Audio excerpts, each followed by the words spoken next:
Podcasts on UNC-TV.org are made possible through the financial contributions of viewers like you, who invite you to join them in supporting UNC-TV.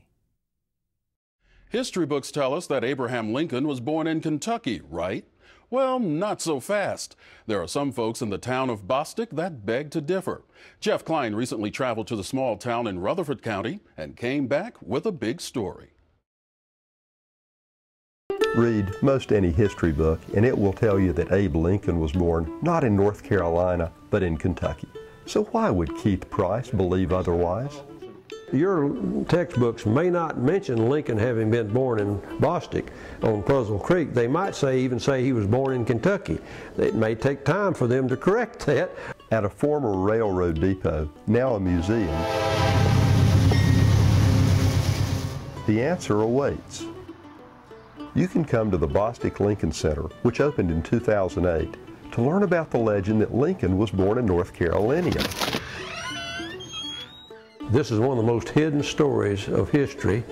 A story that just might be true. If they can prove us wrong, we'll shut up and go home. And you can top it off with a visit to Lincoln Hill, the site that someday may be recognized as his real birthplace. It would be a great day in the history of North Carolina. The Bostic Lincoln Center isn't your typical museum. Not many museums have a dog like Sadie to welcome visitors. Thank you so much. My goodness. And not many take on a story this controversial. This tale is as alive today in Bostic as it was when it happened 200 years ago. It involves an older man and a younger woman. You can see where this is headed. In the early 1800s, Abraham Enlow had moved his wife and 16 children from Bostic to a large farm in Swain County. It was a peaceful life.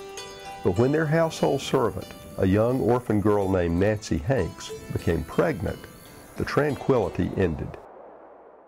Sarah Enlow seemed to be convinced that it was indeed Abraham Enlow who was the father.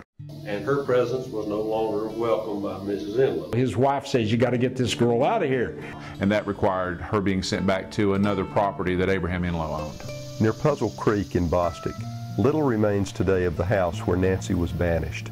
But here, in the original Enlow home, Nancy gave birth to a son she named Abraham. As a way out of this untenable situation, Abraham Enlow helped find a suitable bachelor named Tom Lincoln and paid him child support. A move away from the area was arranged. Tom and Nancy were married later in Kentucky. With the child as part of the entourage. The child took the family name of his stepfather, and away from Bostic, the couple raised him as their own. And that child was Abraham Lincoln. And that would place the date of his birth prior to Tom and Nancy's marriage in June 1806. You'll learn here that this story has been handed down through generations. Everybody up there says that he's born somewhere in the mountains of North Carolina. No birth certificate exists for Abraham Lincoln, but you'll see long-lost books saying he was born before his official birth date in 1809.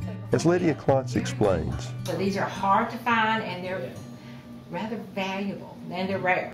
This mystery followed Lincoln his entire life. Consider the account of Colonel Thomas Davis, who grew up with Lincoln in Kentucky and who told a historian in 1883.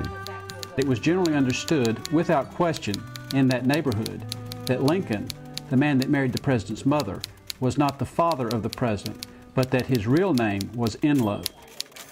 After seeing the exhibits, it's only a few minutes' drive from the Bostic Lincoln Center to what's now called Lincoln Hill, the place near Puzzle Creek where Nancy gave birth to her son. A marker was erected years ago. It says 1806. They've got the markers where he was born, and it's just a part of their history. It's a 10-minute hike to Lincoln's birthplace, but don't get too excited about what you're going to see. Growing up in Bostic, Rick Moore visited Lincoln Hill on a third-grade field trip. When we got there, it was like we expected to see Abraham Lincoln's home. When we saw, it was a foundation that was in rotting condition. Today, the house is long gone, and the proof of Lincoln's North Carolina origins awaits modern science. DNA is going to be the one thing that I think either makes or breaks this story. Back at the museum, you can add your name to the petition for DNA testing to be done. If you're from North Carolina, you care a lot, because if that's really where he was born and those are the true circumstances, he's one of us. Historians will could possibly chew on this for decades, and that's, you know, it's nice being a part of that. As the day ends, Keith Price dreams of the future. Well, it will be a national monument, but we've got to plan from between now and then. If Keith is right, the Bostic Lincoln Center may get crowded. So come now and beat the rush. For more information on the Bostic Lincoln Center, visit them online at bosticlincolncenter.com. Podcasts on UNC-TV.org are made possible through the financial contributions of viewers like you, who invite you to join them in supporting UNC-TV.